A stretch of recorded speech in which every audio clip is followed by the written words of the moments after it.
Welcome to Google स्लाइसियम। और Google स्लाइसियम एक online academy है।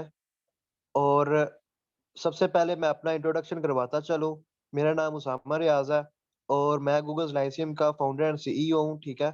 और मैं ही गूगल स्लाइसियम में ज्यादा सब्जेक्ट्स पढ़ाता हूँ, और भी टीचर्स पढ़ाते हैं लेकिन ज्यादा मैं पढ़ाता हूँ। मैं मेंबर हूँ royal horticulture society United kingdom का, और पिछले 3 सालों से मैं मेंबर हूँ। ठीक है, ये कोई मुझे 1-2 दिन नहीं हुए। लास्ट 3 ईयर से मैं कंजेक्टिवली मेंबर हूँ। इसके अलावा मैं इन्वायरमेंटलिस्ट भी हूँ, और डिफरेंट नेशनल और इंटरनेशनल ऑर्गेनाइजेशंस के साथ मैं इन्वायरमेंट के ऊपर काम कर चुका हूँ। यूनाइटेड नेशंस की जो ऑर्गेनाइजेशन है, फूड एंड एग्रीकल्चर ऑर्गेनाइजेशन, उनके साथ एक प्रोजेक्ट में मैं अजरबैजान में काम कर चुका हूँ। और एज अ कंसल्टेंट मैं असार खिदमत मरकज, जो अजरबैजान का डिपार्टमेंट है, उसके साथ भी एज अ कंसल्टेंट काम कर चुका हूँ। अब मैं उनके साथ as a volunteer consultant attach हूँ, क्योंकि मैं पाकिस्तान में हूँ, वहाँ पे नहीं हूँ, तो एज अ वॉलंटियर कंसल्टेंट जो मैं अटैच हूँ।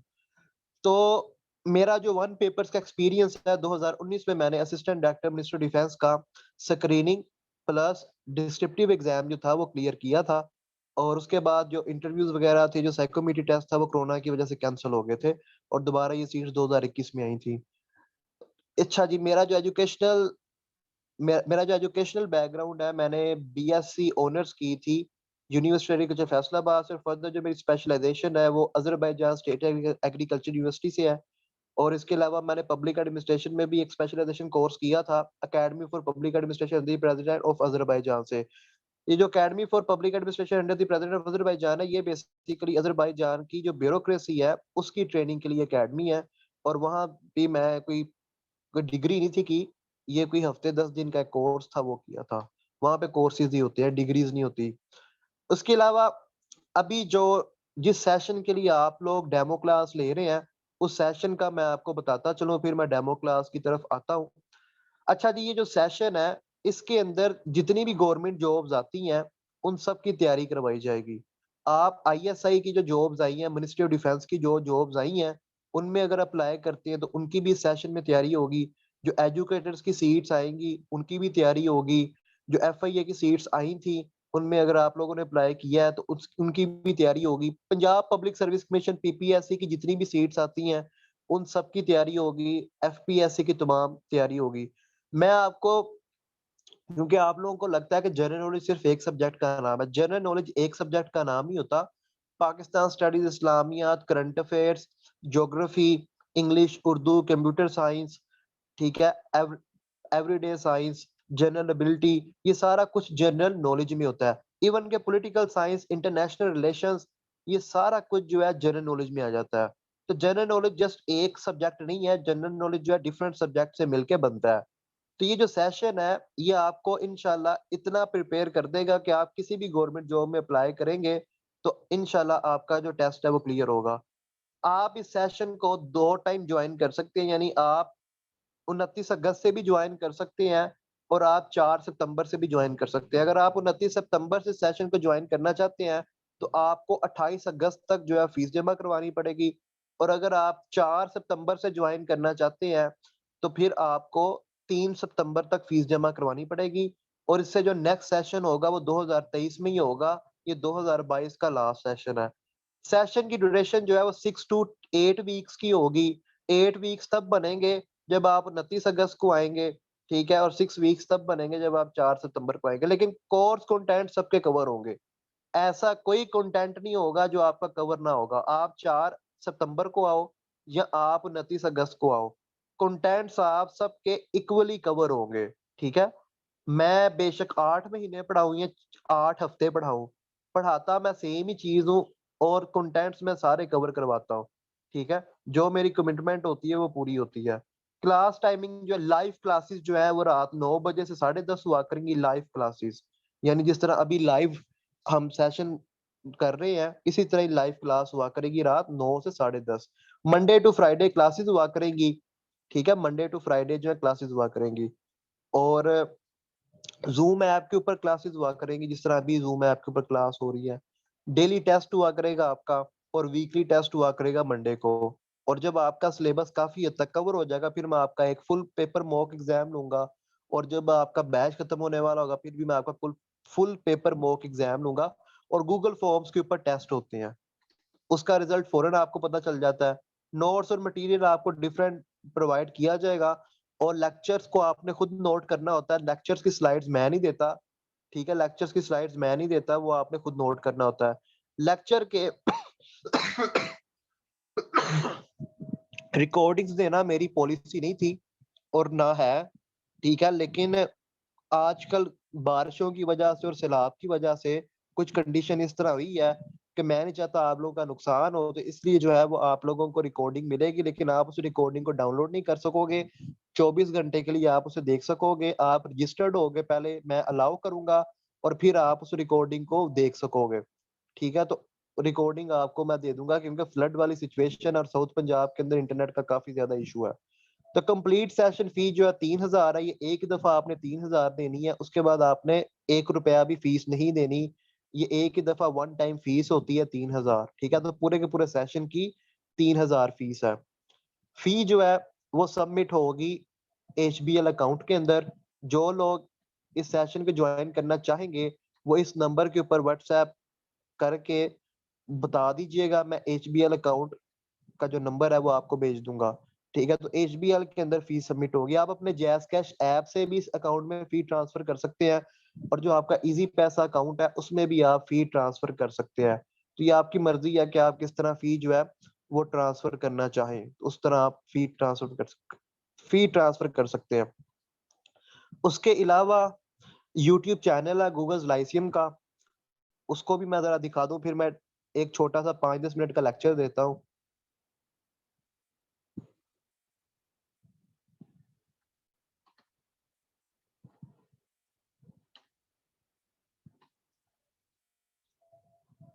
ये गूगल लाइसियम का यूट्यूब चैनल है, ये गूगल लाइसियम का यूट्यूब चैनल है जी, और इसको आप जाके सर्च कर सकते हैं। इसके अंदर बहुत सारी वीडियोस पड़ी हुई हैं, जो पिछले सेशन की डेमो क्लास है वो भी इसके अंदर मौजूद है, ठीक है। वीडियोस के अंदर जाएं आप, तो ये भी एक डेमो क्लास पड़ी हुई है, इसको भी देख सकते हैं। इसके अलावा और जितना आप नीचे जाते जाएंगे आपको फीडबैक भी मिलेंगे मेरे बैचेस के, और डेमो क्लासेस भी मिलेंगी। तो मेरे स्टूडेंट्स के फीडबैक्स भी पड़े हुए हैं और आपको डेमो क्लासेस भी मिलेंगी, ठीक है। तो यहाँ पे डेमो क्लासेस भी मिलेंगी आपको और फीडबैक्स भी मिलेंगे। तो वीडियोस के अंदर जो है फीडबैक्स भी पड़े और डेमो क्लासेस पड़ी है, आप अच्छी तरह तसल्ली करके फिर बैच ज्वाइन करिएगा। मैं यही कहूंगा कि जो बैच ज्वाइन करेगा उसका फायदा होगा, और उसको ये पछतावा नहीं होगा कि उसने गलत डिसीजन किया। अच्छा जी, अब डेमो क्लास मैं आपको देता हूँ छोटी सी, ताकि आपको पता चल सके कि मैं पढ़ाता किस तरह हूँ।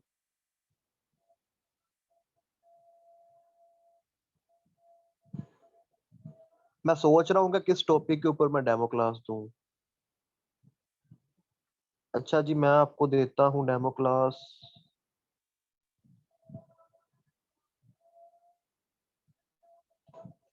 मैं आपको पाकिस्तान स्टडीज पे डेमो क्लास देता हूँ।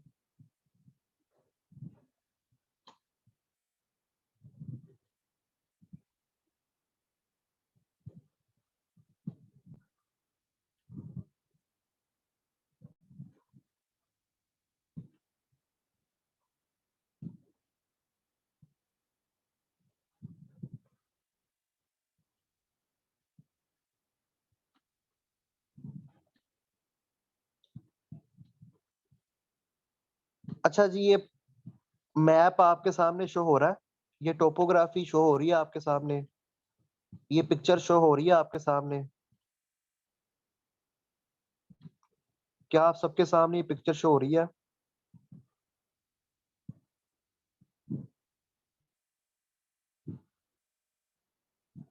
जी ठीक है।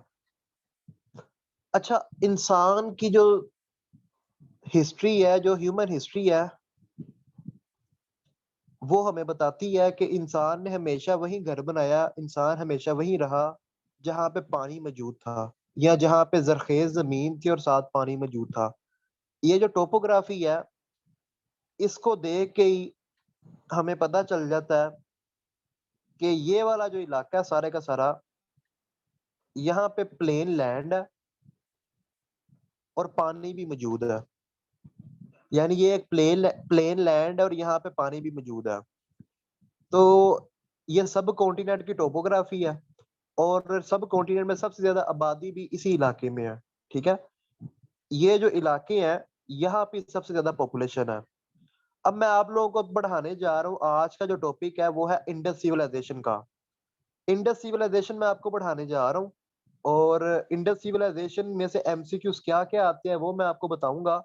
कि पेपर के अंदर आप पेपर अगर देते हैं जी, मिनिस्ट्री ऑफ डिफेंस का पेपर अगर आप देते हैं, या आप पेपर देते हैं, आप लोगों को शायद स्लाइड नहीं नजर आ रही, एक मिनट रुकिएगा मैं इसको ना विजिबल कर दूं।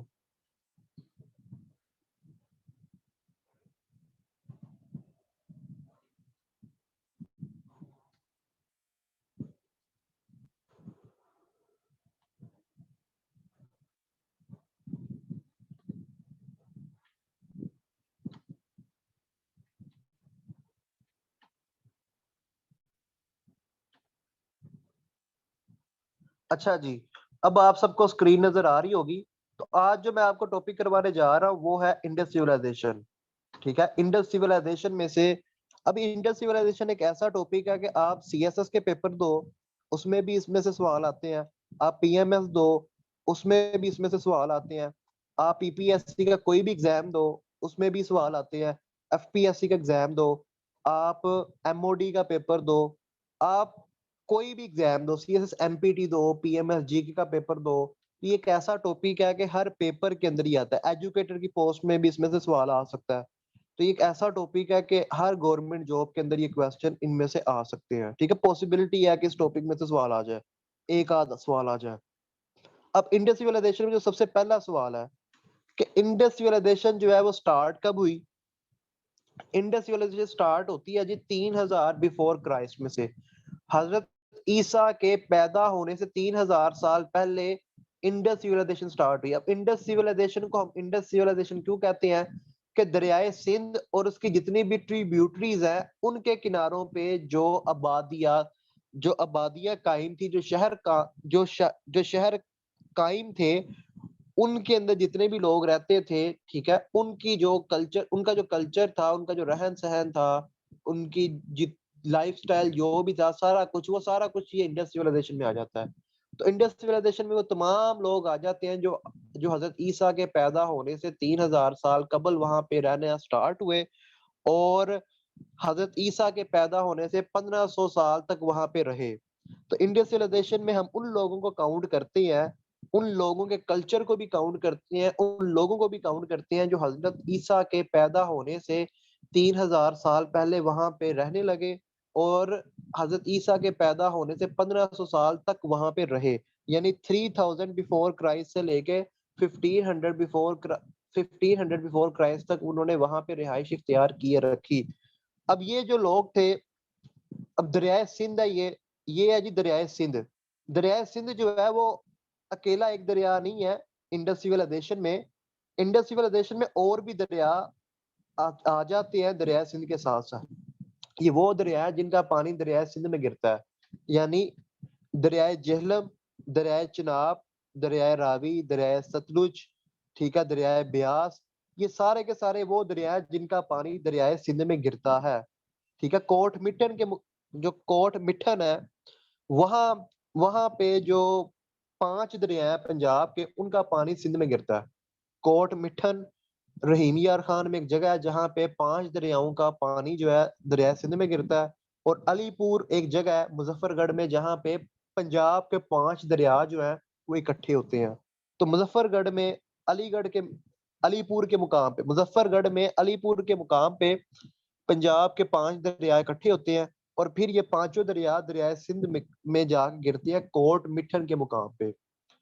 ठीक है, अभी इस टॉपिक के ऊपर आते हैं जी, इस टॉपिक में से पेपर में क्या क्या सवाल आता है। तो इंडस सिविलाइजेशन में से जो पेपर में क्वेश्चंस आते हैं, वो सबसे पहले पेपर पेपर में जो क्वेश्चन आता है कि इंडस सिविलाइजेशन में मेजर 2 सिटीज कौन सी थी। एक हड़प्पा थी और एक मोहनजोदाड़ो थी। इन्हीं 2 सिटीज में से ज्यादा क्वेश्चंस जो है वो एग्जामिनर पूछता है। ठीक है, इन्हीं 2 सिटीज में से एग्जामिनर ज्यादा क्वेश्चंस पूछता है। तो सबसे पहले हम हड़प्पा को देखते हैं। हड़प्पा जो है ये 1920 में दरियाफ्त हुई थी, यानी 1920 में इसका पता चला था। इनिशियली इसका पता चला था, लेकिन 1920 में इसका पता चल गया, लेकिन इसकी जो है वो खुदाई नहीं थी हुई। ठीक है, ये भी एक हादसाती तौर पे मिली थी।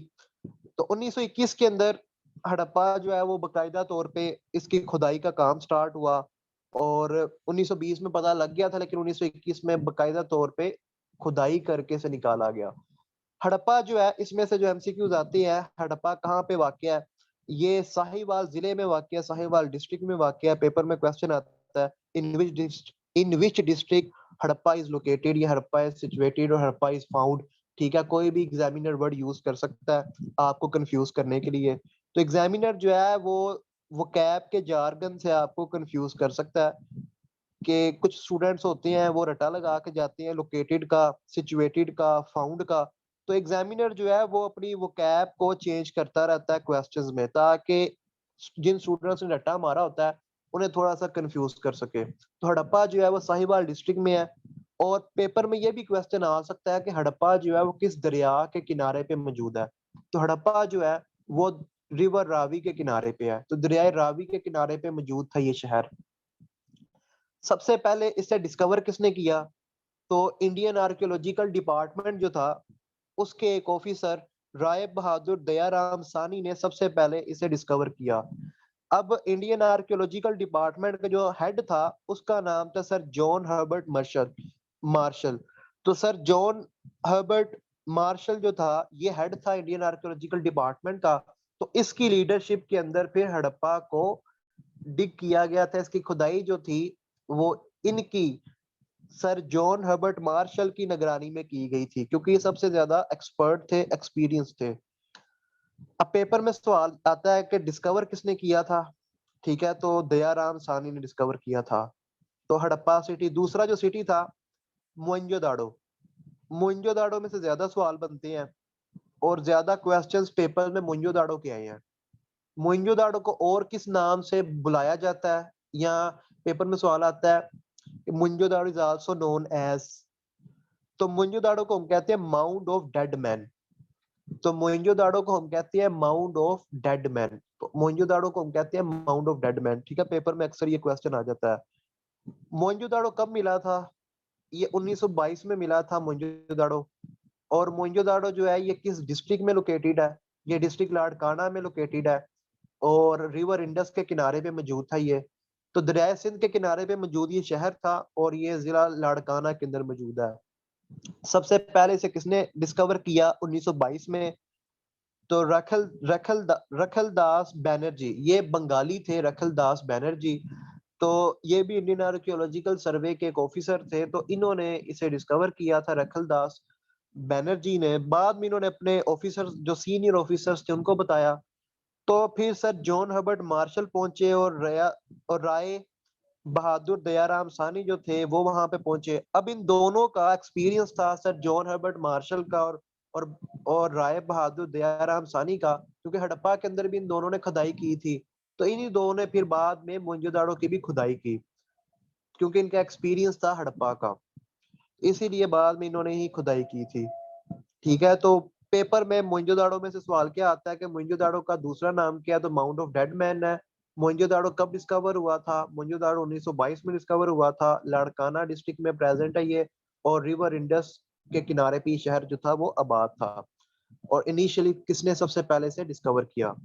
उसके बाद इंडियन सॉरी जो इंडस सिविलाइजेशन थी, ये अजान हो रही है, तो 1 मिनट रुक जाए प्लीज।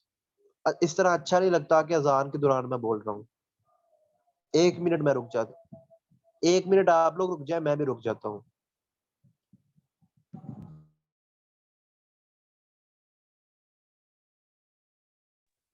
अच्छा जी, अजान हो रही थी इसलिए मैं रुक गया था। तो अब मैं दोबारा लेक्चर को कंटिन्यू करता हूँ। तो आज जो हम लेक्चर पढ़ रहे हैं वो पाकिस्तान स्टडीज का एक टॉपिक है। पाकिस्तान स्टडीज एक ऐसा सब्जेक्ट है जो हर जॉब के टेस्ट में आता है। ठीक है, पाकिस्तान स्टडीज जनरल नॉलेज का सबसे इम्पोर्टेंट एक सब्जेक्ट है। टॉपिक भी कह सकते हैं कि आप पूरे जनरल नॉलेज की बात करें तो पूरे जनरल नॉलेज में पाकिस्तान स्टडीज एक टॉपिक बनता है, लेकिन जनरल नॉलेज का बेसिकली एक सब्जेक्ट है। अब पाकिस्तान स्टडीज जो सब्जेक्ट है उसमें जो टॉपिक है इंडस सिविलाइजेशन वो मैं आपको करवा रहा हूँ। और इंडस सिविलाइजेशन में मैंने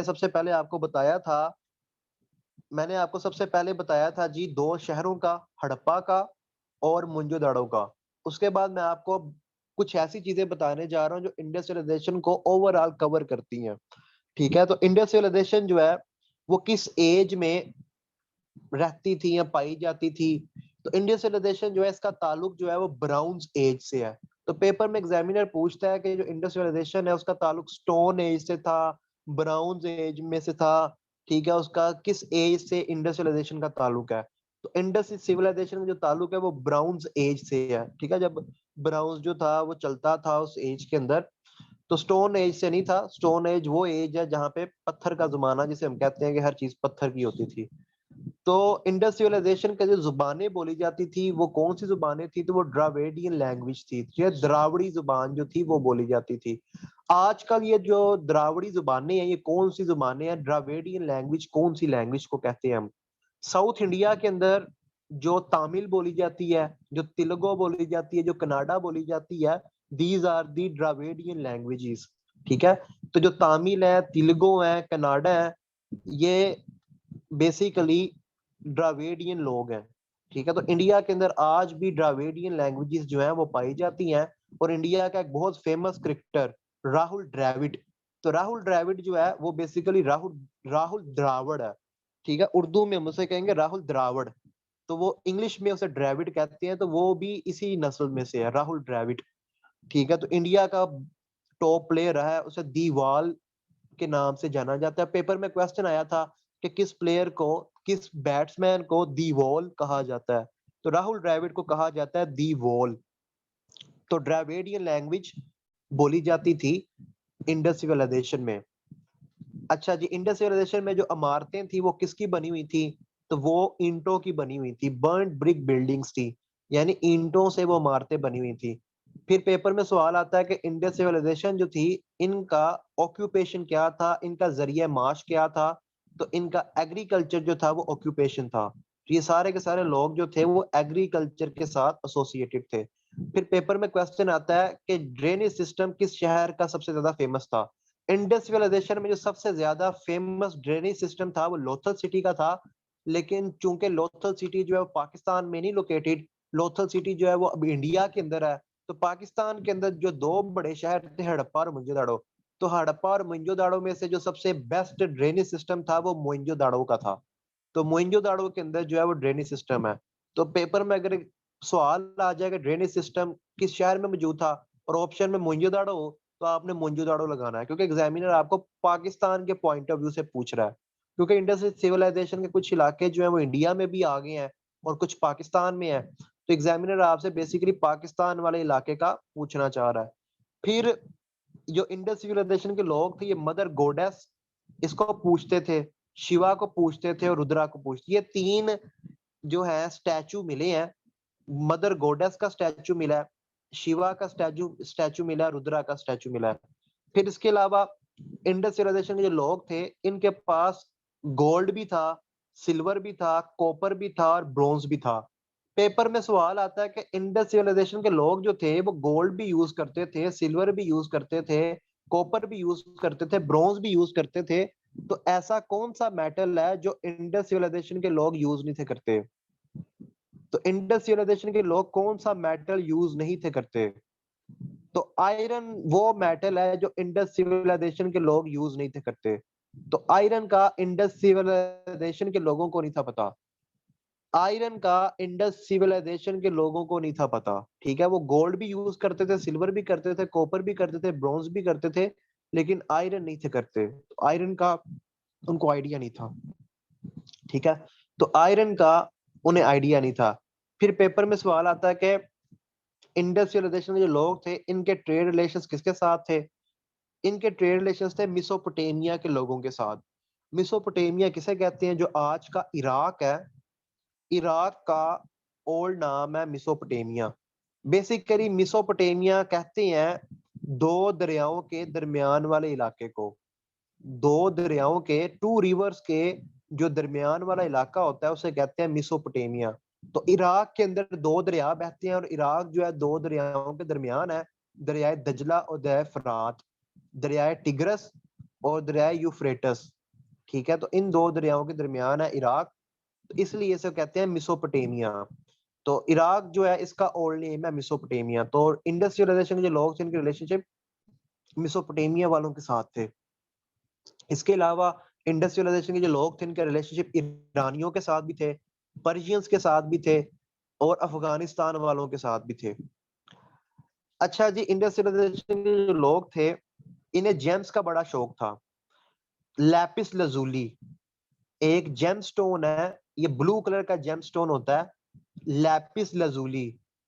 तो इंडस्ट्रियलाइजेशन के लोग थे ये गंदुम दे के अफगानिस्तान से लैपिस लजूली जो थे वो खरीदते थे, क्योंकि अफगानिस्तान के अंदर गंदुम नहीं थी होती, तो ये अफगानियों को गंदुम दे के उनसे लैपिस लजूली जो थे वो खरीदते थे। और ये सबसे ज्यादा महंगा पत्थर था उस जमाने में। और जो आज से 1000 साल पहले, आज से 1000 साल पहले जो सबसे महंगा रंग होता था दुनिया का वो ब्लू कलर होता था, ब्लू और पर्पल। पर्पल सबसे ज्यादा महंगा था और ब्लू उससे थोड़ा सस्ता था। इसीलिए पर्पल रंग के झंडे नहीं होते। ठीक है, दुनिया के अंदर आपको पर्पल रंग के झंडे नहीं मिलते। तो पर्पल रंग के झंडे इसलिए नहीं थे होते कि पर्पल रंग बहुत महंगा था। ठीक है, तो पर्पल बहुत एक्सपेंसिव कलर होता था, इसलिए कोई भी उसका झंडा नहीं था बनाता। तो उससे लेस एक्सपेंसिव होता था ब्लू कलर। ये जो ब्लू और पर्पल थे ये बनते थे लैपिस लजूली से। ठीक है, तो लैपिस लजूली से ये रंग जो थे वो बनाए जाते थे। तो ब्लू जो था लैपिस लजूली से बनता था, तो ये ब्लू कलर सिर्फ बादशाह यूज करते थे। तो ये बादशाहों के पास ही सिर्फ ये रंग होता था। अच्छा जी, और भी कुछ जेम स्टोन्स ये लोग यूज करते थे। ये टोरक्विस जेम स्टोन है, ये पर्शिया से मंगवाते थे। और एक और जेम स्टोन है, ये साउदर्न इंडिया से ये निकालते थे। ये ये जेड लाइक इस तरह का ये जेम स्टोन है, लेकिन पेपर में हमेशा लैपिस लजूली का आया है, क्योंकि ये अभी भी दुनिया के अंदर एक इम्पोर्टेंस रखता है। तो लैपिस लजूली का ही पेपर के अंदर एमसीक्यू आता है। ठीक है, तो मेरा जो पढ़ाने का तरीका है, उसके बाद आर्यन सिविलाइजेशन आ जाती है। अच्छा जी, मेरा जो पढ़ाने का तरीका है मैं आपको क्लियर करता चलूं कि मैंने आप लोगों को पाकिस्तान स्टडीज पढ़ानी है और इसी तरह पढ़ानी है कि जो भी मैं आपको पढ़ाऊंगा डिटेल से पढ़ाऊंगा और स्टोरी टेलिंग की तरह होगा। ठीक है, इसके अलावा हमने इस्लामियत भी करनी है, हमने ज्योग्राफी भी करनी है, हमने उर्दू भी करनी है, हमने जनरल साइंस भी करनी है, मैथमेटिक्स भी करना है, हमने कंप्यूटर साइंस भी करनी है। ठीक है, उर्दू इंग्लिश ये सारी की सारी चीजें हमने करनी है, वर्ल्ड मैप भी करना है। तो ये जो सेशन है इसको ज्वाइन करने के बाद मैं आपको ये गारंटी देता हूं कि आप कोई भी गवर्नमेंट जॉब में अप्लाई करें तो हर जॉब का सिलेबस ये टेस्ट कवर करेगा। यानी जिस जिस जॉब के अंदर जनरल नॉलेज के कंटेंट्स आते हैं तो ये सेशन हर जॉब का सिलेबस कवर करेगा। एजुकेटर्स एजुकेटर्स का सिलेबस ये कवर कर रहा है, मिनिस्ट्री ऑफ डिफेंस की जो जॉब्स आई हैं उसका ये सिलेबस कवर करेगा। ठीक है, एफआईए की जो जॉब्स हैं उसका सिलेबस ये कवर करेगा। अब एजुकेटर्स के अंदर देखेंगे जो सबसे ज्यादा मेजर पोर्शन है वो जनरल नॉलेज का है। एजुकेटर साइंस के अंदर 100 में से 50 एमसीक्यूज आने हैं जनरल नॉलेज के, बाकी सब्जेक्ट्स में से 8 या 10 एमसीक्यूज आने हैं। ठीक है, और एजुकेटर आर्ट्स जो है उसमें 100 के 100 एमसीक्यूज जो है वो जनरल नॉलेज में से आने हैं। तो एजुकेटर्स में तो वही आगे जाएगा जिसका जनरल नॉलेज अच्छा है। ठीक है, जो बाकी जॉब्स है मिनिस्ट्री ऑफ डिफेंस की जॉब है उसके वो तो है ही टोटली जनरल नॉलेज बेस्ड है। एफआईए की जो जॉब्स है वो भी totally general knowledge based jobs है। तो जनरल नॉलेज जो है वो बहुत इंपॉर्टेंट चीज है, अगर किसी का कोई सवाल है तो पूछ ले। ये सेशन की डिटेल्स है, इसका स्क्रीनशॉट ले लें। और इसके अलावा ये मेरा व्हाट्सएप नंबर है, और जिस तरह आपको लिंक मिला है आप मेरा व्हाट्सएप नंबर भी ले सकते हैं। एचबीएल बैंक अकाउंट में आप फीस सबमिट करवा सकते हैं। जी सुमेरा काशिफ, आपका क्या क्वेश्चन है?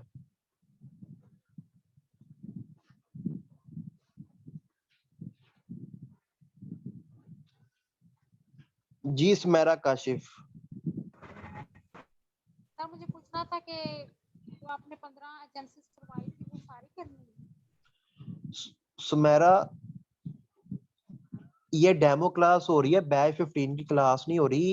आप लोगों की क्लास 9 बजे है, तो आप 9 बजे पूछना ये बात। ये डेमो क्लास हो रही है नए बच्चों के साथ।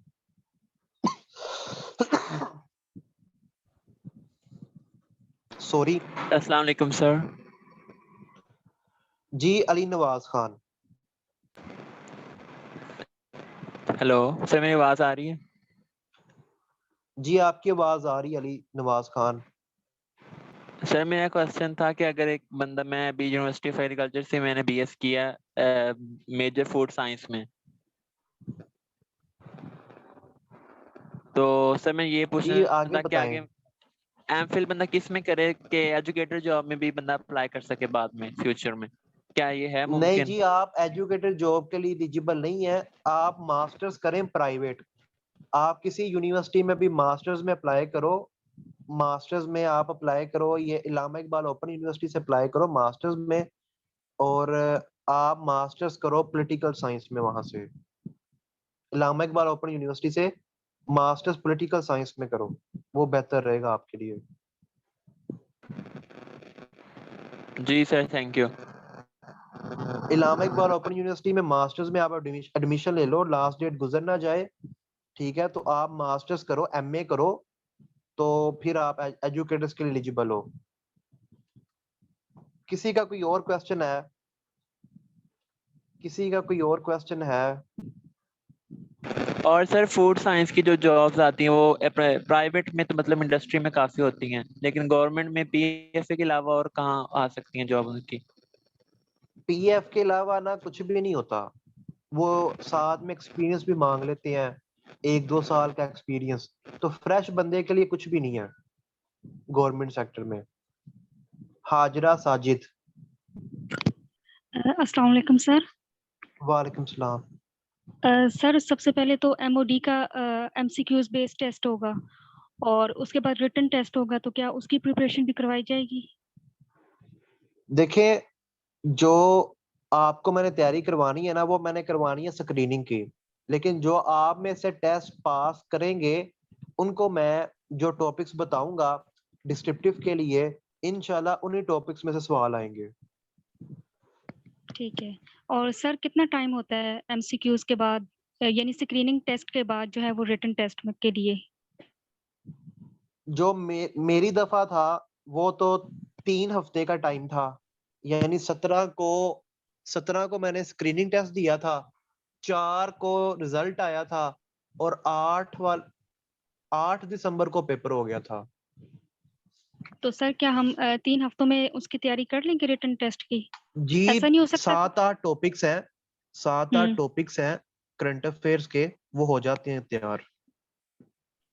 ठीक है, थैंक यू। हदीका, आपने मिस कर दी है। 7:40 पे मैं बता चुका हूँ।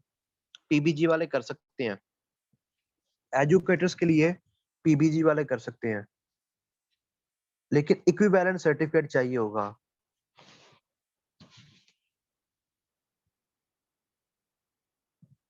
बायो के, सॉरी बोटनी के इक्विवेलेंट सर्टिफिकेट, बोटनी के इक्विवेलेंट सर्टिफिकेट आपको बनवाना पड़ना है। किसी का कोई क्वेश्चन है? देखें, जो नए लोग हैं पीपी वाले एजुकेटर्स में अप्लाई नहीं कर सकते। ये एग्रेरियंस के साथ जो मेरा सेशन था, वो 7:40 से लेके 8 बजे तक था। यूनिवर्सिटी प्रोवाइड नहीं करती, एचईसी से लेना होता है। अच्छा जी, पहले मैं आपको बताता चलूं, एचईसी से आपने सर्टिफिकेट बनवा लेना है। आपने टेस्ट के लिए अप्लाई किया होगा, सर्टिफिकेट बन गया, ठीक है। जब आपने इंटरव्यू देने जाना है, तो पीपीएससी वाले आपको मजीद टाइम देंगे कि आप एचईडी से सर्टिफिकेट बनवा लो। हायर एजुकेशन डिपार्टमेंट जो पंजाब का है, वहां से सर्टिफिकेट बनवा लो, और वो आपको एक लेटर भी देंगे। तो एचईडी से आपका फिर सर्टिफिकेट बनेगा, और पीपीएससी वाले एचईडी का जो सर्टिफिकेट है वो एक्सेप्ट करेंगे। HEC का नहीं करते। हायर एजुकेशन डिपार्टमेंट जो पंजाब है उसका सर्टिफिकेट PPSC वाले मानते हैं।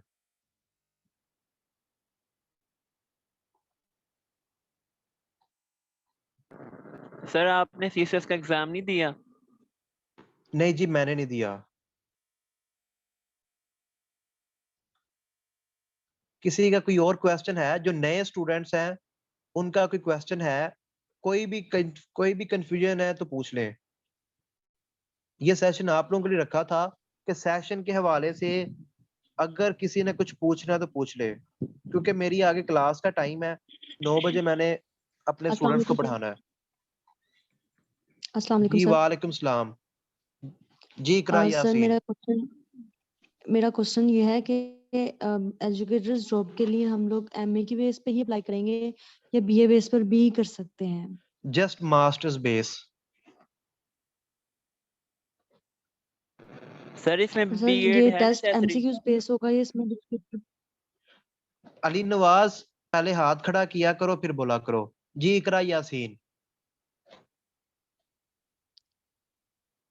सर इसमें MCQs बेस टेस्ट ही होगा एजुकेटर्स ये जॉब में? MCQs बेस टेस्ट होगा, 100 MCQs आएंगे, ठीक है। और मास्टर्स बेस पे अप्लाई करना है। जी बीएड कंपलसरी नहीं है। सिलेक्शन के बाद आपको 3 या 4 साल का टाइम मिलेगा, 3-4 साल का टाइम मिलेगा बीएड करने के लिए। अगर पहले से बीएड किया है तो अच्छी बात है, अगर नहीं जी किया तो बाद में सुकून से कर लेना, टाइम मिलता है।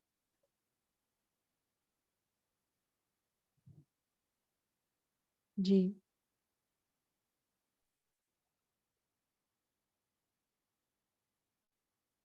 अली नवाज, अब पूछो आप। सर यही पूछना था कि बीएड नेसेसरी है कि नहीं उसके लिए? बीएड नहीं है नेसेसरी, वो फाइनल सिलेक्शन के बाद 3 साल का टाइम मिलता है। Okay sir, thank you.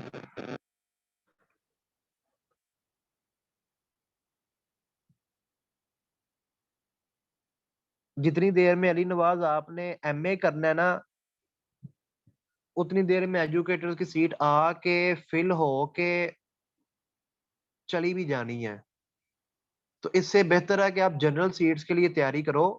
General seats जो है वो एजुकेटर की सीट से ज्यादा अच्छी हैं, ठीक है। तो एजुकेटर के लालच में 2 साल जाया ना करना, ये मेरा सेशन ज्वाइन करो, जनरल सीट्स की तैयारी करो, तो एजुकेटर्स के लालच में ना रहो। Okay sir. देखिए, मास्टर्स डिग्री से मुराद है 16 साल एजुकेशन। मास्टर्स डिग्री से मुराद है MA, MSc या उसके बराबर BA ऑनर्स, BSc ऑनर्स, ये 4 साल BS। 16 साल एजुकेशन होनी चाहिए। आप लोगों ने एक काम करना है, ये जिनको बेसिक्स भी नहीं पता एजुकेटर्स की, आप लोगों ने मेरे चैनल पे जाना है, गूगल लाइसियम के चैनल पे जाना है आप लोगों ने, और ये वीडियो है जी, इस वीडियो में मैंने कंप्लीट डिटेल्स बताई हैं। ये एजुकेटर जॉब्स के हवाले से मैंने सिलेबस भी बताया है, कौन कौन एलिजिबल है वो भी बताया है, ठीक है। इस वीडियो को आप अच्छी तरह देखें, इसमें मैंने कंप्लीट बताया हुआ है कि कौन एलिजिबल है और कौन एलिजिबल नहीं है। ये मिनिस्ट्री ऑफ डिफेंस की जॉब्स के लिए मैंने बताया हुआ है, ठीक है। तो इन वीडियोस को देखें, आपके तमाम जो क्वेश्चंस हैं उनके आंसर्स इन वीडियोस में हैं, तो इनको लाजमी देखें। अच्छा जी, आप लोगों के लगता है कोई सवाल नहीं है, तो मेरे अब स्टूडेंट्स के साथ क्लास है, 9 बजे मेरी उनके साथ क्लास है, बैच 15 के साथ। तो मैं इस मीटिंग को एंड करने लगा हूँ, और मैं नए स्टूडेंट्स को यही कहूंगा कि इस सेशन को जो ज्वाइन करेगा उसका फायदा, मेरा कोई नुकसान नहीं है, ठीक है। आप लोगों को इतनी मिनिमम फी में इतना अच्छा सेशन कोई और प्रोवाइड नहीं करेगा, ठीक है। तो जो इस सेशन को ज्वाइन करेगा उसका फायदा है। बाकी गुड लक आप सबको। अल्लाह हाफिज।